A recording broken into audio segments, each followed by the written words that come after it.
ბოსტონის შემდეგ შოტლანდიის ნაკრების გულშემატკივრები მაიამის ისტორიულ უბანში, ლითლ ჰავანაში გამოჩნდნენ.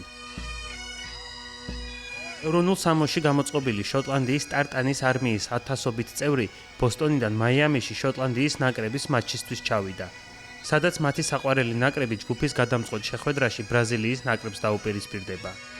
ბოსტონის მსგავსად, სადაც მათი ჩასვლის შედეგად ლუდზე დეფიციტიც კი გაჩნდა. ტარტანის არმია ისტორიული უბნის რესტორნებსა და ბარებს ეწვია, სადაც ადგილობრივ და კუბურ კულტურას გაეცნო. თავად კი ადგილობრივებს შოტლანდიური გუდასტვირის მუსიკა გაუზიარეს. შოტლანდიის მხარდასაჭერად ევროპაში ბევრგან მიმოგზაურია, თუმცა მსოფლიო ჩემპიონატი სულ სხვა რამეა. შენზე სხვანაირად მოქმედებს. ეს მართლაც განსხვავებული და შესანიშნავია. აბსოლუტურად საოცარი. ბოსტონი შესანიშნავი იყო, მაიამიში კი კულტურების ნამდვილი ნაზავია. ბევრ ჯგუფში მესამე ადგილზე გასულებს შეიძლება მხოლოდ 2 ქულა ჰქონდეთ. შესაბამისად, ჰაიტის წინააღმდეგ მოგებული მატჩი დიდი ალბათობით საკმარისი იქნება, რომ პლეი-ოფში გავიდეთ. რა თქმა უნდა, სხვა შედეგებიც ჩვენ სასარგებლოდ უნდა წამოვიდეს.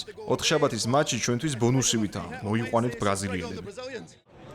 მაიამიში ყოფნისას შოტლანდიელი გულშემატკივრები ამერიკის შეერთებული შტატების ბეისბოლის მთავარი ლიგის მატჩზეც მივიდნენ, სადაც ადგილობრივი მაიამი მარლინსი ტეხას რეინჯერსს დაუპირისპირდა. 37,000 ადგილიანი ლოუნ დეპოტ პარკის სტადიონი, რომელზეც საშუალოდ 12,000 გულშემატკივარი დადის, ტარტანის არმიის დახმარებით თითქმის ბოლომდე გაივსო.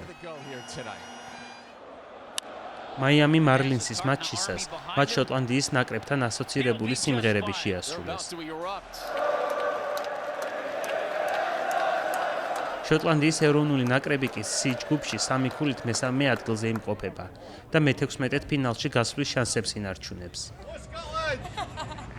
სტივ კლარკის გუნდი 25 ივნის მაიამის სტადიონზე ბრაზილიის ნაკრებს დაუპირისპირდება. წარუმატებელი შედეგის შემთხვევაშიც კი დიდი ალბათობით 3 ქულით შოტლანდიის ნაკრები 8 საუკეთესო მესამე ადგილოსთან გუნდს შორის მოხვდება და პლეი-ოფში ასპარეზობის უფლებას მოიპოვებს.